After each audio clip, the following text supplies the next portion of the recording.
নমস্কার, শুভ্ররাত্রির আরও একটি সরাসরি আয়োজনে আপনাদের প্রত্যেককে স্বাগত জানাই। আপনারা জানেন প্রতি রাতে এই আয়োজনটিতে, যেদিন থেকে এই আয়োজন আমরা শুরু করেছি PB24-এর পর্দায়, আমরা এমন কিছু বিষয় নিয়ে আপনাদের সঙ্গে প্রধানত কথা বলি যে বিষয়গুলো আমাদের কোনো না কোনোভাবে উৎসাহ যোগায়, যে বিষয়গুলো হয়তোবা আমাদের চিন্তার সরণিতে কোথাও না কোথাও গিয়ে কাজ করে, মানে আমাদেরকে ভাবতে শেখায় যে এই বিষয়গুলো নিয়ে আমরাও ভাবতে পারি।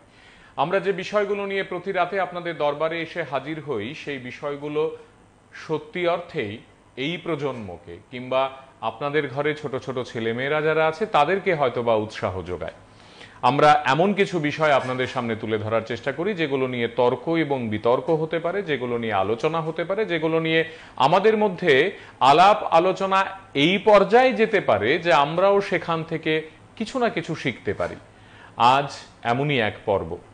আমাদের সঙ্গে স্টুডিওতে আপনারা দেখেছেন গত কাল আমরা এমন একটি অনুষ্ঠান করেছি যেখানে বিশ্ব বাইসাইকেল দিবসে আমরা আমাদের কথা বলার চেষ্টা করেছি আপনাদের সঙ্গে, আপনারা অংশগ্রহণ করেছেন। তার আগের দিন আমরা এই স্টুডিওতে এক গৃহ পরিচারিকা মাকে এনেছিলাম এবং তার সন্তান আকাশ তাকে এনেছিলাম। তাদের দুর্দান্ত রূপকথা আমরা শুনেছি।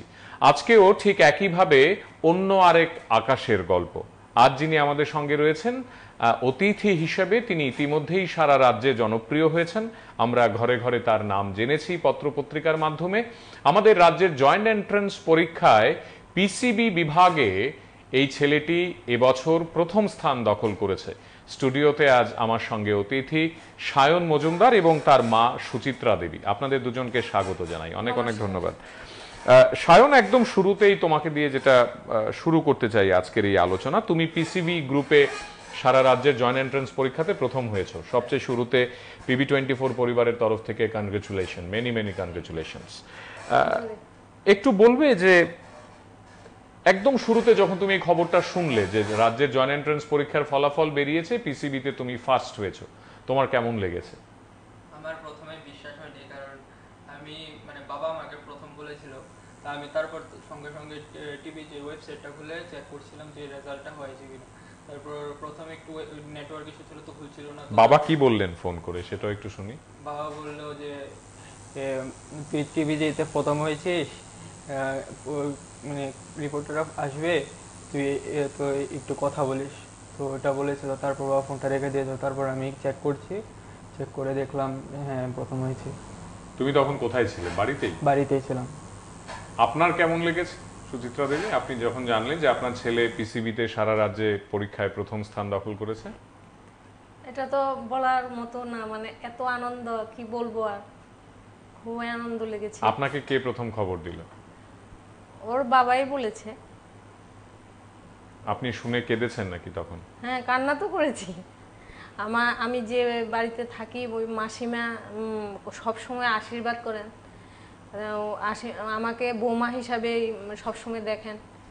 ওই মাসিমাকে বললাম, মাসিমা ও তো এরকম হলো আপনার আশীর্বাদে, বলে ধরে কান্না করলাম। উনিও আমার সঙ্গে সঙ্গে কান্না করলেন। তারপরে উনি বৃদ্ধ বললো এরকম ভালো রেজাল্ট করেছে, তুমি কাঁদছো কেন? তো আমি তো বলতে পারছি না, আপনার আশীর্বাদে হয়েছে সব, আমার বড়দের আশীর্বাদে, ঠাকুরের আশীর্বাদে সবটা হয়েছে, আমি বলেছি। সায়ন, এই যে তোমার রেজাল্ট, আমরা তা নিয়ে বিস্তারিত শুনবো। তোমার পড়াশোনা কি পদ্ধতিতে তুমি পড়াশোনা করেছো, যাতে অন্যান্য ছেলে মেয়েরা তারা আজকে যারা তোমার কথা শুনবে তারা যাতে ইন্সপিরেশন পেতে পারে তোমার কাছ থেকে। কিন্তু তার আগে একটু তোমার ছোটবেলার গল্প শুনতে চাই। একদম শৈশবে তুমি উদয়পুরে বড় হয়েছো, সেখানেই তো জন্ম তোমার, তাই না? তো উদয়পুরে তোমার শৈশবটা কেমন ছিল, তোমার ছোটবেলা কেমন ছিল? ক্লাস 1, 2, 3, 4, একেবারে ছোটবেলার কথা তোমার কি কি মনে পড়ে, একটু শুনতে চাই। ছোটবেলায় আমি তেমন একটা পড়াকু ছিলাম না, তো আমি খেলতাম, প্রতিদিনই খেলতাম। 10 অবধি আমি প্রতিদিনই খেলতাম। তারপর মাধ্যমিকের পরে তারপর এখানে যখন এসেছি, তো তারপর না, এত শর্টকাট বললে হবে না। ছোটবেলায় তুমি কি কি করতে, উদয়পুরে কোন জায়গায় কি করতে, কোন মাঠে খেলতে যেতে, কাদের সঙ্গে খেলতে, একটু বিস্তারিত শুনতে চাই তোমার শৈশব। উদয়পুরে আমি তোমার গ্রামের নাম বা পাড়ার নাম কি ছিল? উদয়পুর সেন্ট্রাল রোডে আমার বাড়ি ছিল। তো ওখানে আমার একজন বন্ধু ছিল হৃদয় বৈষ্ণব বলে, তো ওর সাথে আমি বাড়িতে খেলতাম ছোটবেলা। তারপর বাড়ি থেকে তারপর আমি কেবিএ মাঠে গিয়ে খেলতাম, ওদের ওখানে দাদার একসাথে খেলতো, তো দাদার সাথে ফুটবল খেলতাম, তো তারপর ক্রিকেটও খেলতাম, তারপর ইয়াতে খেলতাম, খিলপাড়ার মাঠে খেলতাম, খিলপাড়ার মাঠে খেলতাম, ক্রিকেট খেলতাম, ফুটবল খেলতাম, ওখানেই খেলতাম। মানে ছোটবেলা থেকেই তুমি খেলার প্রতি তোমার একটা আগ্রহ ছিল। হ্যাঁ ঠিক। সুচিত্রা দেবী, আপনি তো মা, মানে মা হিসেবে তার ছোটবেলাটার বর্ণনা একটু করুন না, মানে কিভাবে আপনি তাকে বড় করেছেন, ছোটবেলায় ও কি কি করতো, কেমন ভাবে বড় হয়েছে? ছোটবেলা ও খেলাধুলাটা খুব পছন্দ করতো, ওকে গানে এডমিশন করিয়েছিলাম। ও এক মাস গান করে বললো আমার গান ভালো লাগে না, গলাতে ব্যথা করে। ও আর্টে ভর্তি হলো, আর্টে ভর্তি করলাম। আর্টে ভর্তি হওয়ার পরে বললো আমার আর্টও ভালো লাগে না, আমি ভালো করে আঁকতে পারি না। ঠিক আছে, ও যেমন চেয়েছে সবসময় তেমনই হয়েছে, এখনও আমি এভাবেই করছি। ও যেটা চাইছে সেটাতেই আমি হ্যাঁ বলি এবং বারবার বলি আমার ছেলে বেস্ট, হ্যাঁ সবাই মানে খুবই ভালো বলি। আমি কারোর কথা শুনিও না, আমি ওকেই বিশ্বাস করি, ওর সব কথাই বিশ্বাস করি। তো ও গান করবে না, আর্ট করবে না। তারপরে ওকে ভর্তি করলাম ব্যায়ামের মধ্যে। ও কয়েক মাস করে বললো আমার হাতে ব্যথা করে, হাঁটুতে ব্যথা করে, ভয়ে ওটাও ছাড়িয়ে দিলাম। আচ্ছা, এরকম। তো ধীরে ওর ঠাকুরমা ছিল, ওর ঠাকুরমা খুব প্রিয় ছিল। আমার শাশুড়ি তখন হাঁটতে পারতেন না, ও বলতো ওর সঙ্গে এরকম, ওর বন্ধু হচ্ছে ওর ঠাকুরমা, বলতো ঠাকুরমা তোমাকে আমি একটা নাম বলে ডাকবো, তো কি বলবি বল। তো বলতো তোমাকে আমি সুমন বলে ডাকবো। তো সুমন? হ্যাঁ, ঠাকুরমার নাম দিয়েছিল সুমন। তো সুমন এদিকে কেন সেটা কারণ নেই, এমনি নামটা ভালো লাগে। ও ঠাকুরমার সঙ্গে খেলবে, ঘর থেকে তো কোথাও যেত না, তখন তো ছোট ছিল। তো ও ঠাকুরমা বন্ধু ছিল, আর তারপরে ঘরের মধ্যেও খেলতো একা একা। তারপরে ঠাকুরমাকে যেভাবে বলতো ঠাকুরমাও সেটা করতো। তো আমি চিৎকার করতাম, দেখ ঠাকুরমা তো ব্যথা পাবে, ঠাকুরমা তো পারে না, তুই যেভাবে বলছিস ওইভাবে তো পারছে না। তো একটু বন্ধ করতো, আর একটু আবার কিছুটা পরে ওই আবার ঠাকুরমাকে নিয়ে এইভাবে চলতো। পড়াশোনায় ও ভালোই ছিল, যেটাই পড়াইতাম ওর বাবা যাই পড়াইতো ওটা মনে রাখতে পারতো, কোনো অসুবিধা হতো না। ওর বোন ও তো রমেশ স্কুলে পড়াশোনা করতো ছোটবেলায়? না, ছোটবেলায় রাম ঠাকুর আশ্রমে আচ্ছা একটা স্কুল খুলেছিল তখন প্রথম। তো আমার শ্বশুর ছিলেন রমেশ স্কুলের টিচার, তো ওনার কলিগ ছিলেন ওই রাম ঠাকুর স্কুলের হেডমাস্টার। তো আমার শ্বশুরকে বলল যে দেখো এটা তো নতুন স্কুল, তোমার নাতি নাতনিকে যদি না দাও, এরকম কয়েকজন যদি না যুক্ত হয় তো স্টুডেন্ট বাড়বে কি করে। তখন আমার শ্বশুর ওই স্কুলে আমার ছেলে মেয়েকে ভর্তি করিয়ে দিল। তো ওইখানে পড়াশোনা করলো, ও নার্সারিটা করলো, আর মেয়েটা 4 অবধি করে এসছে ওইখানে। তারপরে বাবা যেই বছর মারা যাবেন ওই বছর ও ক্লাস 1-এ ভর্তি হবে। তো বললো দেখো আমার শরীরটা তো বেশি ভালো থাকে না, আমি স্কুলে ভর্তি করিয়ে দেব, আমার স্কুলে ভর্তি করিয়ে দেব। ওইখানে থাকলে আমার পরিচিতি থাকবে, একটা সবার চোখে চোখে থাকবে, ওরা ভালো হবে। তো রমেশ স্কুলে তখন থেকে ওরা পড়াশোনা করছে। কোন ক্লাস সেটা? ছেলে তো ক্লাস 1-এ ভর্তি হলো, আর মেয়ে ছিল 4-এ ভর্তি হয়েছে। তুমি তোমার রমেশ স্কুলের স্মৃতি কেমন? উদয়পুরের রমেশ স্কুল আমরা জানি গোটা রাজ্যের একটি অত্যন্ত মানে দারুণ শিক্ষা প্রতিষ্ঠান, এবং প্রসঙ্গক্রমে আমি কৃতজ্ঞতা জানাই এই অনুষ্ঠানের মাধ্যমে রমেশ স্কুলের শ্রদ্ধেয় শিক্ষক ভাস্কর নন্দন সরকার, তিনি আজ তাদের সঙ্গে যোগাযোগ করিয়ে দেওয়ার মূল কারিগর, তিনি সাহায্য করেছেন টেলিফোন নম্বরটি দিয়ে। আমি তার কাছে টেলিফোন নম্বরটি চেয়েছিলাম, তাকে কৃতজ্ঞতা জানাই। তোমার রমেশ স্কুলের স্মৃতি কেমন? সেখানে কি কি তুমি করতে, কিভাবে বড় হয়েছো, কোন কোন টিচারদের তুমি কাছ থেকে পেয়েছো যাদেরকে তোমার এখনো মনে আছে? রমেশ স্কুলের স্মৃতি আমার খুবই ভালো। রমেশ স্কুলে আমি অনেকই মজা করেছিলাম ছোটবেলা থেকেই, যত 10 অবধি পড়েছিলাম 10 অবধি খুব মজা হয়েছিল, বন্ধুদের সাথে খেলা, স্যাররাও বকতো, স্যারদের সাথেও মজা হতো, স্যাররাও খুব ভালোভাবে পড়াতেন। টিচারদের মনে আছে আমার ভাস্কর স্যার আমাদের মানে খুব গাইড করতো, সুরজিৎ স্যার গাইড করতো, মার্নালি ম্যাম গাইড করতো, তারপর আমাদের হেডমাস্টার ছিলেন শ্যামা ম্যামও আমাদের খুব গাইড করতো। তো তোমার স্কুল জীবনের বিশেষ কোনো স্মৃতি, মানে ধরো আমি যদি রমেশ স্কুলটাকে তোমার একটা চ্যাপ্টার বলি তোমার জীবনের, সেখানে তোমার এমন কোনো একটা স্কুল জীবনের স্মৃতি যেটা তুমি সারা জীবন মনে রাখতে চাও বা মনে থাকবে তোমার, এরকম কোনো একটি ঘটনা? আমাদের স্কুলে মানে প্রতি বছর তখন খেলা হতো, মানে স্কুল ইন্টার স্কুল খেলা হতো ফুটবল।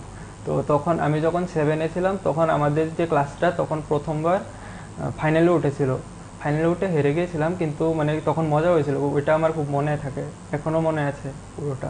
আপনার কোনো ঘটনা সুচিত্রা দেবী, তার রমেশ স্কুলের কোনো বিশেষ ঘটনা যেটা আপনার মনে আছে, মা হিসেবে মনে থাকবে, এরকম কোনো একটি ঘটনার কথা যদি আমাদের বলেন? একবার ওদের স্কুল থেকে, ও 8-9-এ পড়বে হয়তো, স্কুল থেকে টিচাররা এই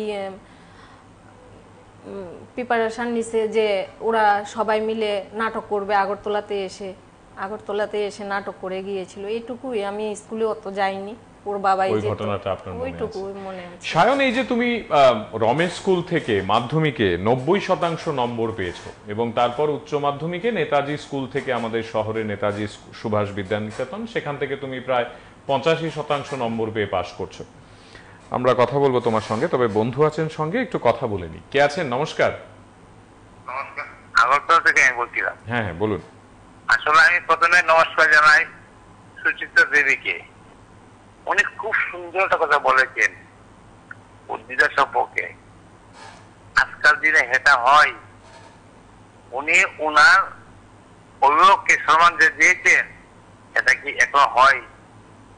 আমরা যে বলি আলো বিচারি কার জন্য, আজকে যে এটা দেখেছি উনি যে সম্মান দিয়েছেন সায়নকে, তো আমি সেলুট জানাই, কুন্দি জানাই, তার থেকে সায়নের মাকে, সায়নের মা ঠিক যেটা বলেছে দিদা সম্পর্কে, আপনাকে আমার কুর্নিশ নমস্কার।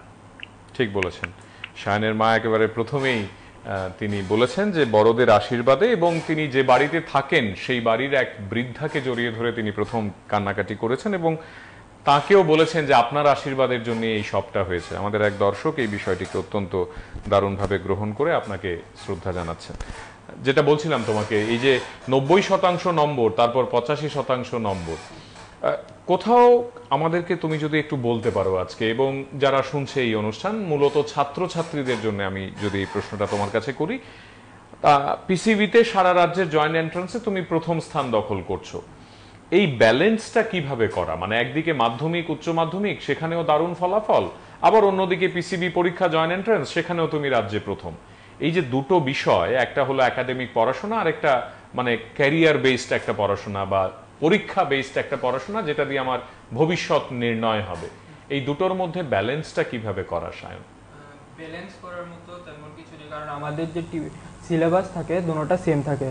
তো স্টুডেন্টরা কি করে, মানে কনসেপ্ট ক্লিয়ার করে ফেললে তখন আর স্টুডেন্টদের কোনো প্রবলেম হয় না।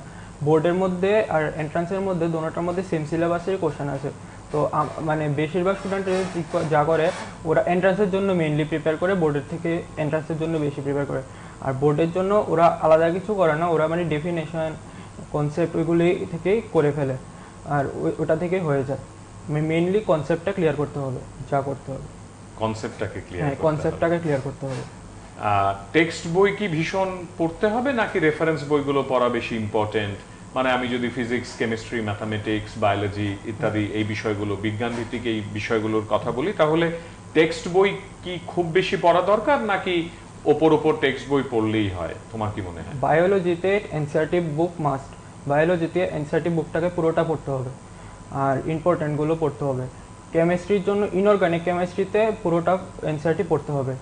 অর্গানিকও মোটামুটি হয়ে যায়, কিছু টিচার্সের নোট দিয়েও হয়ে যায়, আর কিছুটা এনসিইআরটি পড়লেও হয়ে যায়। আর ফিজিক্যালে তেমন একটা এনসিইআরটি লাগে না, কিন্তু ইনটেক্সট কোশ্চেনগুলি করলে ভালো হয়, তাহলে ভালো মার্কস পাওয়া পসিবল। আর আমি যদি বলি যে মানে রেগুলার পড়াশোনা যেটা, সেটার জন্য কি করতে হয়? একই ফর্মুলা? হ্যাঁ, রেগুলার পড়াশোনার জন্য কনসিস্টেন্সি, মানে কোনো যদি সাকসেস পেতে হলে কনসিস্টেন্সি মাস্ট থাকতে হয়। তো আমি কি করতাম, আমি একদিনে 2টো চ্যাপ্টার মাস্ট রাখতাম। 2টো চ্যাপ্টার আমাকে যেভাবে হোক কমপ্লিট করতে হবে, ওইটার কোশ্চেন প্র্যাকটিসও করতে হবে।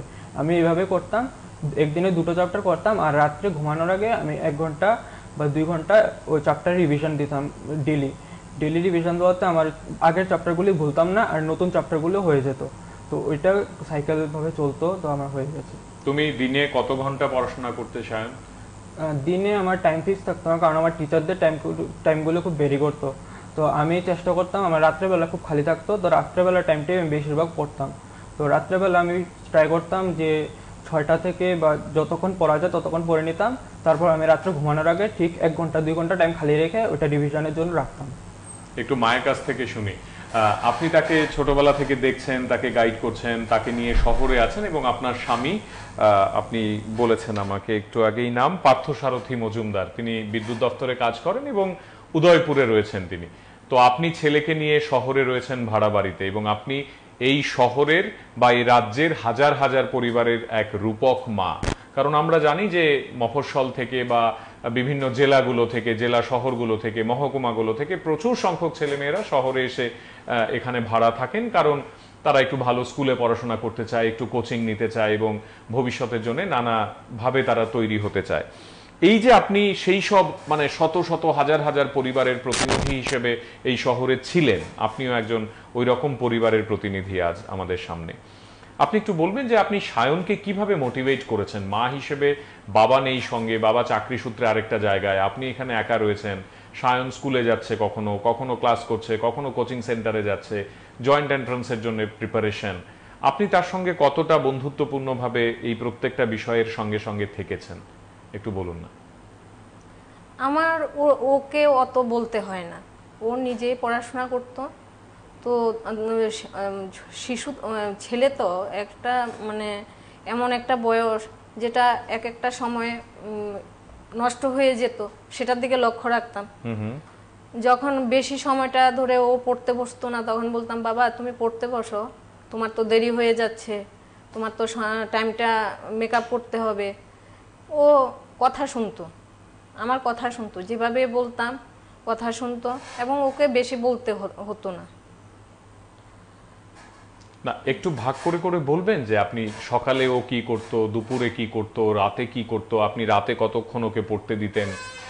অন্য গার্জিয়ানরা শুনুক না একটু আপনার কথা। মা হিসেবে আপনি তাকে কিভাবে গাইড করতেন, সেটা ইম্পর্টেন্ট আমাদের শোনার আজ। আমি তো চাইতাম সবটা টাইমে ও পড়াশোনা করুক। তো ও স্কুল টাইমটাতে তো আর আপনি চাইতেন না যে ও অন্য কিছু করুক, খেলাধুলা করুক, ও একটু সাঁতার কাটতে যাক, ও একটু মাঠে দৌড়দৌড়ি করতে যাক, কিংবা বন্ধুদের সঙ্গে আড্ডা মারতে যাক, একটু সিনেমা দেখতে যাক, এগুলো আপনি চাইতেন না? এটা আমি চাইতাম, তো অল্প চাইতাম, বেশি চাইতাম না। আচ্ছা, এটা একটা মানে সময়ের উপর নির্ভর ওই টাইমটা। কিন্তু এখানে আসার পরে ও আমার নিজের জায়গা ছাড়ার পরে, এখানে তো আমার পরিচিত কেউ নেই বা পরিচিত জায়গা নেই, ওকে ছাড়ার প্রশ্নই ওঠে না। ওকে ঘরেই থাকতো। যে টাইমটা সে নিজের পড়াশোনাতে মন না লাগাতে পারতো, মোবাইল দেখতো, ওটা যদি বেশি করতো, তখন বলতাম, বাবা এবার একটু পড়তে বসো। তো ও পড়তে বসে যেত। আর খাওয়ার টাইম, ও বেশি ভাতটা পছন্দ করে না, রুটি পুরি ওইগুলি খেতে চায়। ওর মন মতো খাবারটা আমি দিতাম, ও যা খাইতে চাইতো তা দিতাম। ডাকাডাকি বেশি করলেও ও পছন্দ করে না।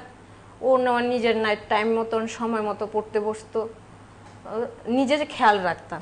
বাবা কিভাবে তোমাকে গাইড করতেন দূর থেকে সায়ন? মানে কি বলতেন প্রধানত, বাবার কি বক্তব্য?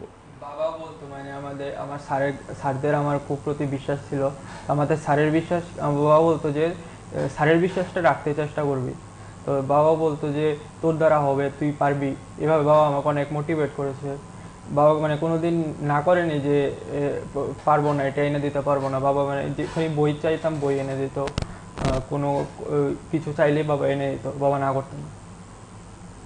তুমি এই যে পড়াশোনা করছো এবং প্রত্যেকটা জায়গায় তুমি মানে সফল হচ্ছ, তোমার মা বাবা দেখছেন যে সায়ন তো পাচ্ছে, বা সায়ন 90% পাচ্ছে, 85% পাচ্ছে, এখন জয়েন্ট এন্ট্রান্সে তুমি প্রথম স্থান দখল করলে, এবং আমরা শিওর যে তুমি মেডিকেলে গিয়েও দুর্দান্ত একটি ফলাফল করবে, রাজ্যবাসীর মুখ উজ্জ্বল করবে।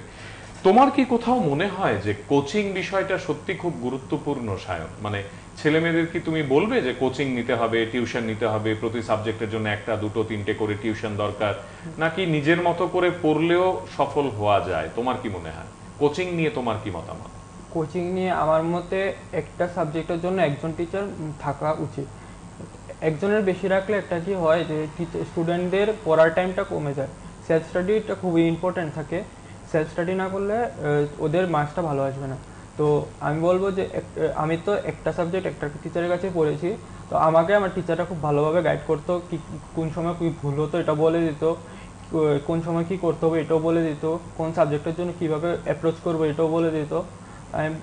আমার তো মানে ছাত্ররা খুব গাইড করতো। তো আমি বলবো একটা সাবজেক্টের জন্য একজন টিচার ঠিক আছে, কিন্তু মাল্টিপল টিচার একটা সাবজেক্টের জন্য রাখলে স্টুডেন্টদের টাইমটা কিল হয়ে যায়, তো ওদের সেলফ স্টাডিটা করতে অসুবিধা হবে, করতে অসুবিধা হয়। ঠিক।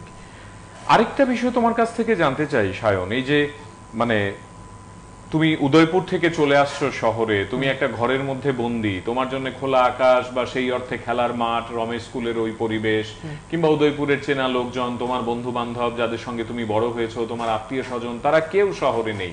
এই শহরে তুমি বলা চলে যে অনেকটা রিফিউজির মতো, মানে তুমি হঠাৎ করে এসে আরেকটা জায়গায় তুমি এসে থেকে গেলে। সঙ্গে তোমার মা শুধু পরিচিত জন হিসেবে এত বড় একটা শহর, রাজধানী বলা চলে। তুমি নিজেকে কিভাবে এটা মানিয়ে নিয়েছো? মানে তোমার কি প্রথম দিকে কষ্ট হতো, বা এই বিষয়টা মানিয়ে নিতে তোমার কতটা সময় লেগেছে?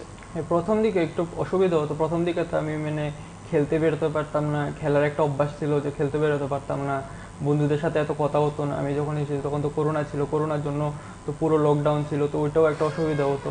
আস্তে আস্তে যখন স্কুল শুরু হয়েছিল তখন একটা অভ্যাস হয়ে গেছিলো যে স্কুলের পড়াও আছে, তারপর টিচাররা শুরু হয়ে গেছিলো, তারপর পড়া নিয়ে ব্যস্ত হয়ে গেছিলাম, তারপর তো আর অসুবিধা হয়নি। তুমি সোশ্যাল মিডিয়াকে কিভাবে দেখো? মানে আজকে আমরা সবাই, মা বাবারা বলে যে সোশ্যাল মিডিয়াতে সময় নষ্ট হচ্ছে, সারাদিন হাতে মোবাইল নিয়ে ছেলেটা মেয়েটা কাজ করছে, খালি ফেসবুক করছে, ইনস্টাগ্রাম করছে, এই করছে সেই করছে, টুইটার করছে। তুমি ব্যক্তিগতভাবে সোশ্যাল মিডিয়াকে কিভাবে পরখ করো, কতটা গুরুত্ব? সোশ্যাল মিডিয়া, আমার কোনো সোশ্যাল মিডিয়া অ্যাকাউন্ট ছিল না।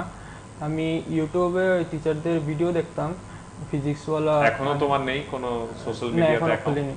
আচ্ছা, তো আমি এটা কি মা বাবার ভয়ে না নিজেই করো? না না, খুলি না, অনেক ডিস্ট্রাকশন, মানে অনেক মানে সময় নষ্ট হয়ে যায়, আমার কেউ ভালো লাগে না সোশ্যাল মিডিয়া, এই জন্য আমি করি না। আমি খালি ইউটিউবে ভিডিও দেখি। একটু মার কমেন্টটা নেই, তারপর আসছি তোমার কাছে। মানে ও কি মোবাইল হাতে নিয়ে কখনো সময় কাটাতে চায় না? মানে যে সোশ্যাল মিডিয়া করবে, ফেসবুক করবে, এগুলো করবে? ওইগুলি করে না, আমি এগুলা লক্ষ্য রাখতাম। ও খেলাটা পছন্দ করে, ও ডোরিমন ফুকুমন এমন ধরনের কিছু একটা পছন্দ করে, খেলাটা পছন্দ করে মেয়ে। ও ফেসবুক টুক এরকম করে না, ওইটা নিয়ে, ওই খেলাটা নিয়ে ওর টাইম পাস হয়ে যেত। মানে এখনো করে। ইউটিউব তোমাকে কিভাবে হেল্প করেছে মেডিকেলের জন্য প্রিপারেশন নিতে? ইউটিউবে একটা দাদা আছে অনুজ পাঞ্চাল বলে, দাদাটা জিএমসি নাগপুরে এমবিবিএস করছিল। তো দাদাটা আমাকে মানে দাদাটা যে কিভাবে মানে টাইম শিডিউলটা কিভাবে করতে হবে, কোন সময় কিভাবে পড়তে হবে, লাস্ট মোমেন্টে কিভাবে ফুল রিভিশন দিতে হবে, ওইগুলো আমি দাদার ভিডিও দেখতাম। দাদা মানে অনেক ইন্সপায়ারিং ভিডিও বানাতো, তো ওইগুলি দেখতাম। আমার মানে খুব ভালো লাগতো যে আমাকেও ডাক্তার হতে হবে, আমাকেও দাদার মতন হতে হবে। তো আমি এই জন্য মানে তুমি এই ডাক্তারি বিষয়টাতে মানে তোমার ইন্টারেস্ট জন্মালো কিভাবে? মানে তুমি ডাক্তার হতে চাও, তুমি মানুষের শুশ্রূষা করতে চাও, তাদের সেবা যত্ন করতে চাও, তাদেরকে সুস্থ করতে চাও অসুস্থ থেকে। এই বিষয়টার প্রতি তোমার আগ্রহ কিভাবে জন্মালো? ছোটবেলা থেকেই ছিল, ছোটবেলা থেকে মানে আমি নিউরোসার্জন হতে চেয়েছিলাম। তো তারপর ছোটবেলা থেকে তো কেউ নিউরোসার্জন হতে চায় না। আমি মানে কিভাবে, মানে তোমার ওই শুরুটা একটু বলো না, কাকে দেখে বা কি পড়ে বা কি মানে অনুমান করে, বা কোনো একটা ঘটনা তার পেছনে আছে কিনা, কেন? মানে মা আগে সিরিয়াল দেখতো, তো সিরিয়ালের মধ্যে একটা ক্যারেক্টার ছিল যে নিউরোসার্জন, তো ওটা দেখে আমাকে মানে ইন্সপায়ার করেছিল যে আমাকেও হতে হবে নিউরোসার্জন।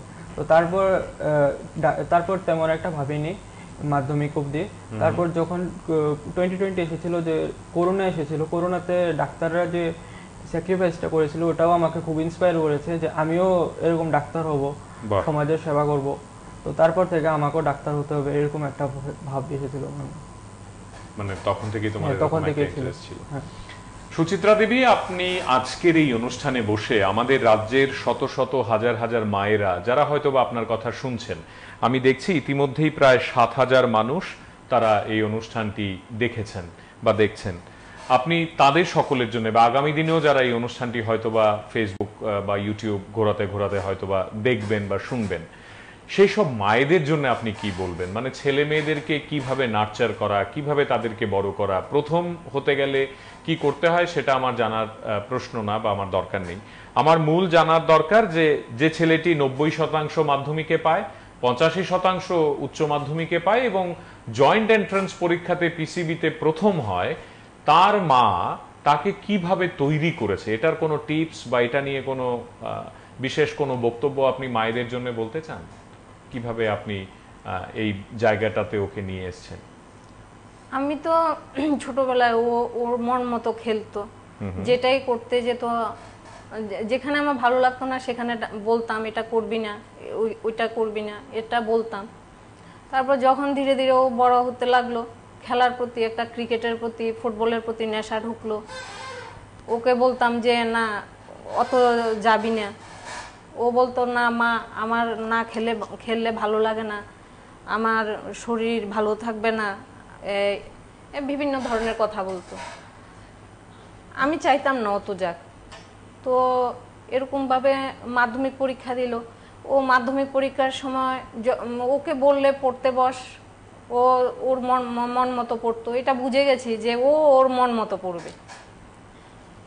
তো ও ওর মন মতো পড়তো। মাধ্যমিকে এতই কম পড়েছিল, আমি আশা করিনি ও যে এরকম রেজাল্ট করবে। তো ঠিক আছে, রেজাল্ট এলো, রেজাল্ট আসার পরে আমি তো দেখে অবাক হলাম। ও মানে অন্য স্টুডেন্টরা যদি ভালো মানে ভালোভাবে পড়াশোনা করতো 12 ঘন্টা, ও এখানে 6 ঘন্টা পড়েছে। সেখানে আমার ভালো রেজাল্ট করবে এটা আশা তো প্রশ্নই ওঠে না। ও কথা শুনছে না এরকম। তো ওর মন মতো পড়াশোনা করছে, ওর বাবাও ওকে কিছু বলতো না, আমিও আর কিছু বলতাম না। ও নিজের থেকে নিজে তৈরি হয়ে গেল পড়ার জন্য। তো রেজাল্ট দেখার পরে মনে একটা হলো যে আগরতলাতে গেলে হয়তো একটা কিছু হবে, ওকে ভালো স্কুলে ভর্তি করাই, যেমনই হোক ওইখানে টিচার এখানে যেরকম খরচ করি ওইখানেও গিয়ে খরচ করব, দেখি কি হয়, দেখা যাক। মানে একটা রিস্ক নেয়া। হ্যাঁ, তো নিয়ে আসলাম। আর বিশ্বাস ছিল ওর, মানে মাধ্যমিকের রেজাল্টটা দেখে বিশ্বাস ছিল ও কিছু একটা করতে পারবে, ও জীবনে দাঁড়াতে পারবে, এই বিশ্বাসটা আমার সর্বসময় ছিল। এখন আপনি ওর কাছ থেকে কি চান? এই যে ছেলে ডাক্তার হবে, আগামী দিনে ভালো ডাক্তার হবে, আপনি তার কাছ থেকে কি এক্সপেক্ট করেন? কি ও আশা ভালো করেন? ডাক্তার হোক।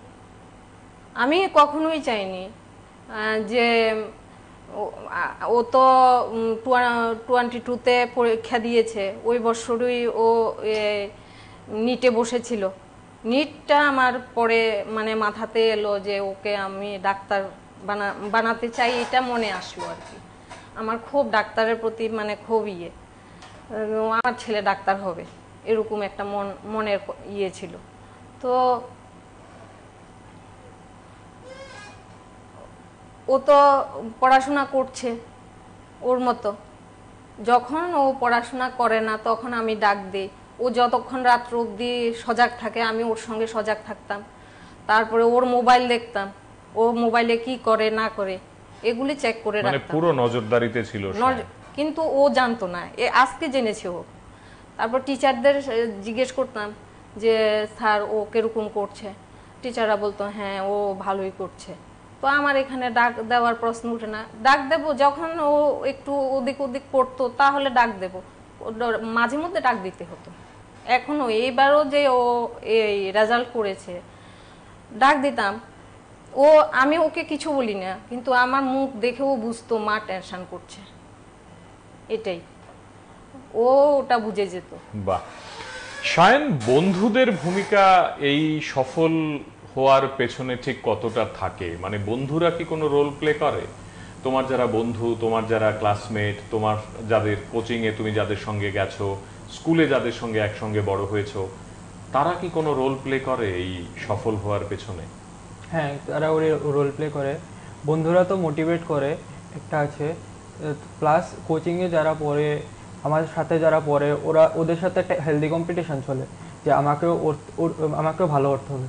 তো আমরা কম্পিটিশন করতাম, তো কম্পিটিশনের মধ্যে একজন ভালো করার চেষ্টা করতাম, যে আমি আজকে এত স্কোর করলাম, দেখি আমি এরপরের বার এর থেকে বেশি স্কোর করতে পারি কিনা। তো এরকমভাবে চলতাম। বন্ধুরাও অনেক গুরুত্বপূর্ণ রোল প্লে করে আমার মতে। বাহ। এই যে যারা ধরো অর্থনৈতিকভাবে দুর্বল, মানে আমি যদি বলি যে 3 জন টিচার, 2 জন টিচার, বা প্রতিটি সাবজেক্টে 1 জন করে টিউশন ইত্যাদি যারা পারবে না রাখতে বাড়িতে, বা যাদের ক্ষমতা নেই, সেই সব ছেলে মেয়েরা কিন্তু যারা পড়াশোনাটা করতে চায়, কিছু একটা হতে চায়, ডাক্তার, ইঞ্জিনিয়ার বা প্রফেসর বা আইএএস, টিপিএস, যে কোনো একটি বিষয়ে ধরো তারা জীবনে দাঁড়াতে চায়, তাদের জন্য তোমার অ্যাডভাইস কি হবে? তারা কিভাবে পড়াশোনা করলে একটু সফল হতে পারবে, বা নম্বরটা একটু বাড়তে পারে, বা এই ধরনের কম্পিটিটিভ পরীক্ষাগুলোতে ক্র্যাক করা যায়, সেই নিয়ে একটু বলবে কি করা যায়? মানে যারা অর্থনৈতিকভাবে দুর্বল তারা করতে পারে, ইউটিউবে টিচাররা ফ্রি লেকচার থাকে, তো ইউটিউবের প্রত্যেকটা সাবজেক্টের প্রত্যেকটা চ্যাপ্টারের ফ্রি লেকচার প্রত্যেকটা টপিক ওয়াইজ করানো আছে। তো ওরা ওইগুলো দেখতে পারে, ওইগুলো খুব ভালো কোটা স্ট্যান্ডার্ড টিচাররা করায়, খুব ভালো। আমিও কিছু দেখতাম আনএকাডেমির থেকে, তো আমাকেও খুব ভালো লেগেছিল। তো আমি বলবো বায়োলজির জন্য যে আমি একজন টিচার সাজেস্ট করলে বলবো সি পাহুজা ম্যামে ক্লাসগুলো করতে পারে। বায়োলজি খুব ভালো করায় ম্যামের ক্লাসগুলো করলে একবারে বোঝা যাবে, ম্যামের নোটগুলো খুব ভালো। তো বায়োলজির জন্য সি পাহুজা ম্যামে, সি পাহুজা, হ্যাঁ সি পাহুজা ম্যামকে ফলো করতে পারে। আচ্ছা আচ্ছা। তুমি ডাক্তারি কোথায় পড়তে চাইছো? রাজ্যে পড়তে চাইছো না রাজ্যের বাইরে পড়তে চাইছো? আমি রাজ্যে পড়তে চাইছি। মানে গিভেন এ চান্স তুমি রাজ্যে পড়তে চাইছো, এবং তুমি তারপর কি এখানেই থাকতে চাও, না তুমি দেশ বিদেশ এক্সপ্লোর করতে চাও তোমার পড়াশোনাকে নিয়ে? আমি বিদেশকে এক্সপ্লোর করতে চাই, মানে দেশ বিদেশকে এক্সপ্লোর করতে চাই, মানে এখানেই থাকতে চাই না, কিন্তু এখন এখানেই থাকতে যাচ্ছি আর কি। আচ্ছা, সেটা কেন? কারণ আমাকে মানে এখন একটু ডর লাগে যে বাইরে যাব, একলা কি করে থাকবো, মা থাকবে না, বাবা থাকবে না, দিদি থাকবে না, আচ্ছা, একলা কি করে থাকবো, এজন্য একটু ডর লাগে। এজন্য আমি এই যে ছেলে ভয় পায়, এটা কেন সুচিত্রা দেবী? মানে আপনারা বেশি আগলে আগলে রেখেছেন বলে এমন, নাকি এখনো আগলিয়ে রেখেছি? আপনিও চান না যে ছেলে বাইরে গিয়ে পড়াশোনা না, করুক? আমি তো চাই, কিন্তু ও তো আমাকে ছাড়তে চায় না। বললো মা, এই কিছুদিন কালকেও বললো যে মা আমি যদি অন্য জায়গাতে পড়ি তুমি আমার সঙ্গে যাবে? আমি বললাম যে না, এখন তো সম্ভব নয়, কেন আমার বাড়ি ঘর নষ্ট হয়ে যাচ্ছে, তোমারটা তোমার দেখতে হবে। এখন আমি 12 তোমাকে এতটুকু করে দিয়েছি, বাকিটা তোমার করতে হবে। বাকিটা তোমাকে করতে হবে, ঠিক। তুমি কি ভয় পাও সায়ন? তোমার জীবনের সবচেয়ে বড় ভয় কি? আমার জীবনে হয় না আরশোলা, সাপ বা পুলিশ, মানে কি কিসে তোমার ভয়? এরকম ভয় বললে আমার মানে কুকুরকেও খুব ভালো লাগে, কারণ আমার খুব বাজে বাজে এক্সপিরিয়েন্স আছে কুকুরের সাথে। আমি যখন টিচারের বাড়ি যেতাম, তো তখন রাস্তার যে কুকুরের দলগুলো, ওইগুলোর মধ্যে আমার পিছে লাগতো। তো আমার খুব বাজে এক্সপিরিয়েন্স আছে, আমাকে কুকুরকে খুব ভয় লাগে, এই জন্য। কুকুরকে ভয়? হ্যাঁ, কুকুরকে খুব ভয় লাগে। তোমার জীবনের সবচেয়ে মোটিভেটিং ওয়ার্ড কোনটা? শব্দ, মানে যে শব্দটা তোমাকে ভীষণ মোটিভেট করে, এমন কোন শব্দটা আছে? আমার মানে মোটিভেটিং শব্দ বলতে একটা লাইন আছে যে failure is the pillar of success. এটা আমাকে খুব মোটিভেট করে। এটা কারণ আমি যতবার ফেল করব ততবার আমার একটা ভুল ধরা পড়বে। আমার একটা ভুল ধরা পড়লে আমি ওইটাকে নেক্সট টাইম শোধরাতে পারবো। এই জন্য আমি পরীক্ষা যখন দিতাম, যে মক টেস্টগুলি দিতাম, প্র্যাকটিস টেস্টগুলি দিতাম, আমি ট্রাই করতাম যে আমার যত বেশি ভুল ধরা পড়া যায় ওটা ধরা পড়ুক, কারণ যত বেশি ভুল ধরা পড়বে আমার মেইন এক্সামে ওটা কম হবে। ওই জন্য আমি ট্রাই করতাম যে বেশি করে মক টেস্ট দেওয়ার, বেশি করে প্র্যাকটিস টেস্ট দেওয়ার, এটা ট্রাই করতাম। তোমার প্রিয় খেলোয়াড়ের নাম? আমার প্রিয় খেলোয়াড়ের নাম ফুটবলে ক্রিস্টিয়ানো রোনাল্ডো, ক্রিকেটে বিরাট কোহলি। তোমার ফেভারিট ড্রিম কি? মানে ধরো এই স্বপ্নটা তুমি প্রায় দেখো, মানে আমি জেগে থেকে তোমার প্রিয় স্বপ্নের কথা জানতে চাইছি। প্রিয় স্বপ্ন বলতে মানে আমি মানে তুমি কি ভাবো বা কি স্বপ্ন দেখো? দুনিয়াকে নিয়ে হতে পারে, নিজেকে নিয়ে হতে পারে, রাজ্যকে নিয়ে হতে পারে, দেশকে নিয়ে হতে পারে, তোমার পরিবারকে নিয়ে হতে পারে। তোমার সবচেয়ে প্রিয় স্বপ্ন কি? আমার সবচেয়ে প্রিয় স্বপ্ন হচ্ছে মানে আমি একজন সাকসেসফুল ডাক্তার হতে পারি, এটা আমার মানে খুব ইচ্ছা। আমি এটার জন্য ট্রাইও করবো যে আমি ভালো করে ডাক্তারি করতে পারি, এমবিবিএস মানে ফুল এফোর্ট দিতে চেষ্টা করবো। তোমার প্রিয় নায়কের নাম? আমি তেমন একটা মানে সিনেমা দেখো? সিনেমা দেখি না, আমি তেমন একটা ফেভারিট কেউ নেই। এখন খেতে কি পছন্দ করো সবচেয়ে বেশি এই বয়সে এসে? বিরিয়ানি খেতে খুব ভালো লাগে, বিরিয়ানি বিরিয়ানি হ্যাঁ, খেতে বিরিয়ানি খুব খুব খেতে ভালো লাগে। সুচিত্রা দেবী, মা হিসেবে আপনি ধরুন আজকের এই আয়োজনে আমরা আপনাকে বলছি যে কখনো কোনোদিন কোনো জায়গায় আপনি বলেননি নিজের ছেলেকে এই কথাটি, এমন একটি কথা আজকে ওকে বলতে হবে, তাহলে আপনি ওকে কি বলবেন? তুমি সব পারো, তুমি সব পারবে। এটা তো আপনি বলেছেন ওকে অনেকবার, কখনো কোনোদিন বলেননি এমন একটা কথা ওকে আজকে বলতে হবে, তাহলে কি বলবেন? তুমি জীবনে উন্নতি করো, কি বলবো আর। এটাও তো বলেছেন ওকে অনেকবার, ওকে বলেননি কখনো কোনোদিন এমন কোনো কথা? না, বলিনি। শায়ন, তুমি মাকে কি বলতে চাও আজকে? ধরো একটা কথা যেটা তুমি কখনো মাকে বলনি কোনোদিন, আজকের এই অনুষ্ঠানে তুমি প্রথমবার মাকে বলবে তোমার জীবনে, তাহলে তুমি কি বলবে? আমি ছোটবেলায় অনেক গ্লাস টাস ভেঙে লুকিয়ে রাখতাম, আমার দিদি আমাকে সাহায্য করতো যে লুকাতে, তো আমি মাকে বলতাম হয়তো ভেঙে গেছে, আমি জানি না। তো ওই গ্লাসগুলি আমি ভাঙতাম। তারপর আমি একবার টিভি মানে খেলতে খেলতে টিভি একবার পড়ে গেছিলো, টিভি পুরো ভেঙে গেছিল। তো ওটা মা জানতো অ্যাক্সিডেন্ট হয়েছে, তো ওটা আমি খেলতে খেলতে পড়ে গেছি। এটা আজকেই বলছো? হ্যাঁ, আজকে বলছি। আমরা আজকের এই আয়োজন এখানেই শেষ করব। আপনাদের দুজনকে অনেক অনেক ধন্যবাদ। শায়ন, আরেকবার তোমাকে congratulations and Thank you. Best wishes for your future. Thank you. অনেক অনেক ধন্যবাদ। আপনারা যারা আজকের এই আয়োজন শুনলেন বা দেখলেন, আপনারা নিশ্চয়ই আপনাদের মতো করে শায়নকে এবং তার মাকে কাছ থেকে পেলেন। তাদের কোনো কথা, তাদের কোনো বক্তব্য, তাদের জীবন, তাদের রুটিন, তাদের পড়াশোনার প্রতি আগ্রহ এবং একে অপরকে দেখে রাখার বিষয়টি আপনাদেরকে যদি সত্যি অর্থেই কোথাও উৎসাহ দেয়, আমাদের ভালো লাগবে।